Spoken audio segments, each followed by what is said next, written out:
2 linggo ang natitira bago matapos ang regular season at meron pa ngang 8 to 9 games ang bawat teams na paglalaruan. Pero sa kabila ng kumpleto rin naman agad ang 4 na teams na inaasahang maglalaban sa play-in tournament sa West. Ito ang Phoenix Suns na pang-7, Los Angeles Clippers na pang-8, pang-9 na Portland Trail Blazers at pang-10 na Golden State Warriors. Medyo malabo na rin naman ang 4 na kupunan nito na makahabol pa sa ika-6th seed, kaya no choice ang team kundi makipagsapalaran sa play-in tournament. And since magkakadikit ang kanilang record, hindi pa rin naman nila alam kung sino ang makakakuha ng home court advantage. Kaya every game counts para sa 4 na team na ito sa mga natitirang laro. Hindi sila pwedeng magpakampante. Lahat nga ng mga ito target na makuha either ang 7 seed o di kay 8 seed, gayong isang panalo lang naman ang dapat makuha sa play-in tournament para makapasok agad sa NBA playoffs ngayong taon. Samantala, inamin nga ni Luka Doncic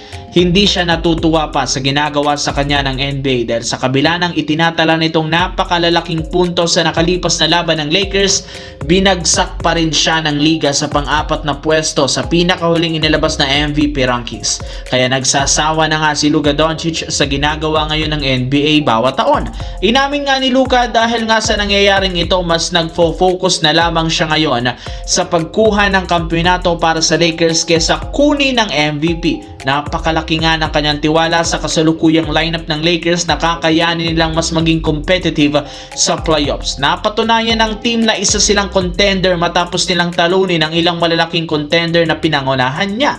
Kaya pagtutuunan na lang naman ang kanilang kampanya ng pagkuha ng titulo at championship kaysa isipin ang mga mangyayari sa MVP rankings ngayong taon, lalo pat mukhang hindi nga pabor sa kanya ang NBA. Samantala, matapos nga ang strong performance ni Jonathan Kuminga sa kanyang mga unang laro sa Atlanta Hawks, bigla na lamang ang nanlamya ang nilalaro nito sa nakalipas na laban. Simula sa pag-average nito ng double-digit points, bagsak sa itinatala nito sa single-digit. Bagsak rin naman ang playing time. Paminsan-minsan, hindi pa siya pinapaglaro. Kaya marami ang nagtatanong, ano nga bang nangyari ngayon kay Jonathan Kuminga?